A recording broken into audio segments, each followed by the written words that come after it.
தொலைக்காட்சி வாசகர்கள், நேயர்கள் மற்றும் விளம்பரதாரர்கள் அனைவருக்கும் இனிய குடியரசு தின நல்வாழ்த்துக்கள்.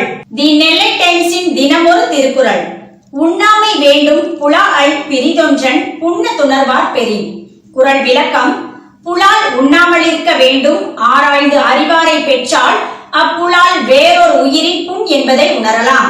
இனி வருவது தி நெல்லை டைம்ஸின் இன்றைய முக்கிய செய்திகள். குடியரசு தின விழா. தமிழக ஆளுநர் ஆர்.என். ரவி தேசிய கொடி ஏற்றினார். குடியரசு தின விழா வீரதீர செயலுக்கான அண்ணா பதக்கங்களை வழங்கினார் மு.க. ஸ்டாலின். முதலமைச்சரின் சிறப்பு விருது பெற்றார் ஆயுபூரணம் அம்மாள். மறைந்த தேமுதிக தலைவர் விஜயகாந்திற்கு பத்மபூஷன் விருது. பாளையில் எஸ்பி வாகனத்தை மறித்த இளைஞர். இனி விரிவான செய்திகளை பார்க்கலாம். குடியரசு தின விழா. தமிழக ஆளுநர் ஆர்.என். ரவி தேசிய கொடி ஏற்றினார். தமிழக அரசு சார்பில் மெரினா கடற்கரை உழைப்பாளர் சிலை அருகே குடியரசு தின விழா நடைபெற்று வருகிறது. இன்று காலை 7:30 மணி முதல் தமிழக அமைச்சர்கள் வருகை தந்தனர். அதனைத் தொடர்ந்து முதலமைச்சர் மு.க. ஸ்டாலின் விழா இடத்திற்கு வந்தார். சரியாக 8 மணிக்கு ஆளுநர் ஆர்.என். ரவி வருகை தந்தார். அவரை முதலமைச்சர் மு.க. ஸ்டாலின் பூங்கொத்து கொடுத்து வரவேற்றார். அதனைத் தொடர்ந்து மு.க. ஸ்டாலின் முன்னிலையில் ஆளுநர் ஆர்.என். ரவி தேசிய கொடியை ஏற்றி வைத்து மரியாதை செலுத்தினார். முப்படை சார்பில் அணிவகுப்பு நிகழ்ச்சி நடைபெற்றது. அதனை ஆளுநர் ஆர்.என். ரவி ஏற்றுக்கொண்டார். குடியரசு தின விழா வீரதீர செயலுக்கான அண்ணா பதக்கங்களை வழங்கினார் மு.க. ஸ்டாலின். குடியரசு தின விழா சென்னை மெரினா கடற்கரை உழைப்பாளர் சிலை அருகே நடைபெற்று வருகிறது. ஆளுநர் ஆர்.என். ரவி தேசிய கொடி ஏற்றி வைத்தார். அதனைத் தொடர்ந்து முப்படை வீரர்கள், காவல்துறையின் சிறப்பு பிரிவின் அணிவகுப்பு நிகழ்ச்சி நடைபெற்றது. அணிவகுப்பு மரியாதையை ஆளுநர் ஏற்றுக்கொண்டார். அதனைத் தொடர்ந்து முதலமைச்சர் மு.க. ஸ்டாலின் அண்ணா பதக்கம் அறிவிக்கப்பட்டவர்களுக்கு விருதுகள் வழங்கி சிறப்பித்தார். முதலில் வீரதீர செயலுக்கான அண்ணா பதக்கங்களை வழங்கினார். காயல்பட்டினம் யாசர் அரபத், திருநெல்வேலியைச் சேர்ந்த டேனியல் செல்வசிங் மற்றும் சிவகுமார் ஆகியோர் முதல்வர் மு.க. ஸ்டாலினிடமிருந்து அண்ணா பதக்கத்தை பெற்றனர். முதலமைச்சரின் சிறப்பு விருது பெற்றார் ஆயுபூரணம் அம்மாள்.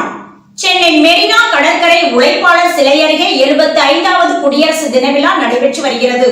இன்று காலை 8 மணிக்கு முதலமைச்சர் மு.க. ஸ்டாலின் முன்னிலையில் கவர்னர் ஆர்.என். ரவி தேசிய கொடியை ஏற்றி வைத்து மரியாதை செலுத்தினார். இதனைத் தொடர்ந்து முப்படை சார்பில் அணிவகுப்பு நிகழ்ச்சி நடைபெற்றது.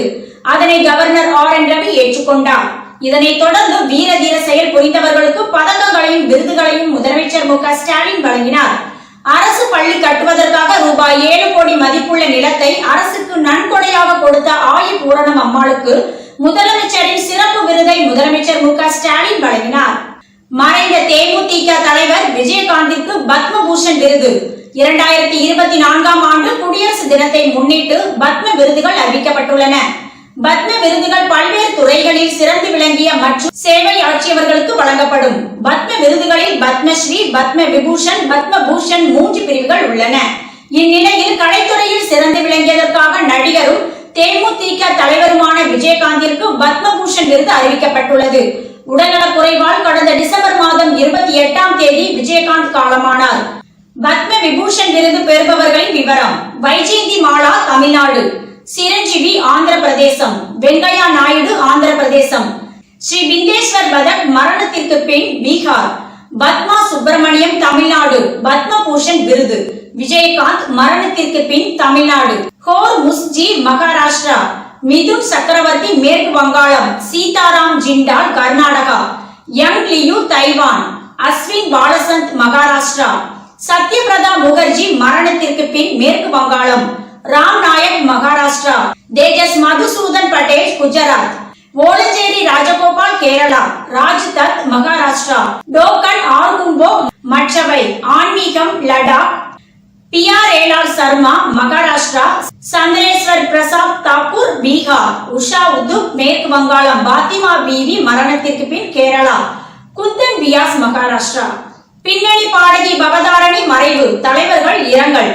இசைஞானி இளையராஜாவின் மகளும் பின்னணி பாடகியுமான பவதாரணி புற்றுநோய்க்கு சிகிச்சை பெற்று வந்த நிலையில் நேற்று காலமானார். அவரது மறைவுக்கு தலைவர்கள் அஞ்சலி செலுத்தி வருகிறார்கள்.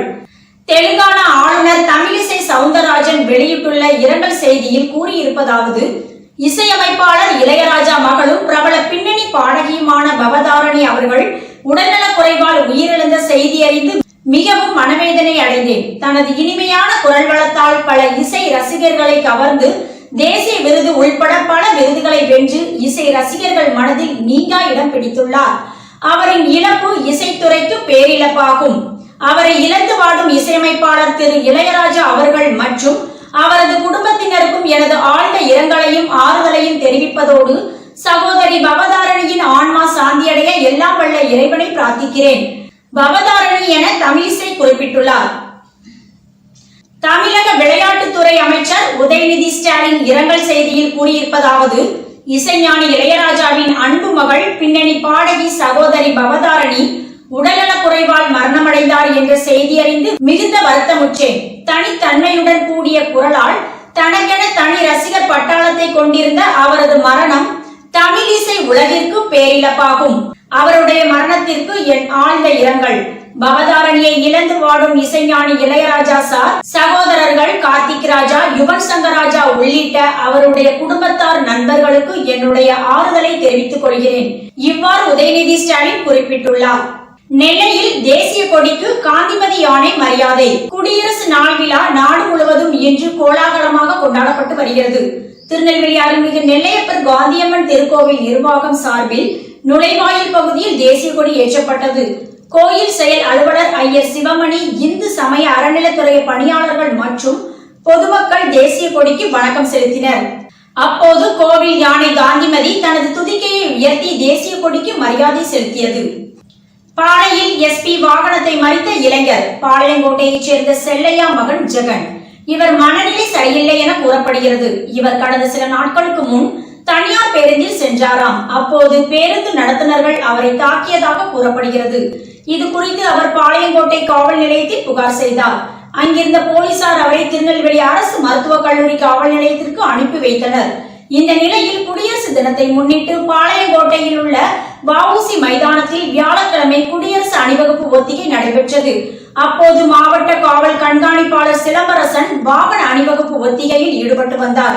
அங்கு வந்த விஜய் வாகனத்தை நிறுத்தி பாளையங்கோட்டை காவல் நிலையத்தில் புகார் செய்தேன், ஆனால் அங்கு அவர்கள் எந்தவித நடவடிக்கையும் எடுக்கவில்லை என கூறி மாவட்ட காவல் கண்காணிப்பாளரிடம் புகார் செய்தார். இதனை அறிந்த போலீசார் அவரிடம் பேச்சுவார்த்தை நடத்தி நடவடிக்கை எடுக்கப்படும் என கூறியதை அடுத்து அவர் வீட்டிற்கு சென்றார். இதனால் அப்பகுதியில் சிறிது நேரம் பரபரப்பு ஏற்பட்டது. தாமிரபரணியில் ஆண் சடலம் மீட்பு. திருநெல்வேலி சீவலபேரி தாமிரபரணி ஆற்றின் உரை கிணறு அருகே 50 வயது மதிக்கத்தக்கவரின் உடல் அழுகிய நிலையில் கிடந்ததாம். இது குறித்து தகவல் அறிந்து சம்பவ இடத்திற்கு வந்த சீவலபேரி போலீசார் அரசு மருத்துவக் கல்லூரி மருத்துவமனைக்கு அனுப்பி வைத்தனர். இந்த சம்பவம் குறித்து போலீசார் வழக்கு பதிவு விசாரித்து வருகின்றனர். அவர் தற்கொலை செய்து கொண்டாரா அல்லது குளிக்கும் போது தவறி விழுந்தாரா, இவர் யார் என்பது குறித்து போலீசார் விசாரித்து வருகின்றனர்.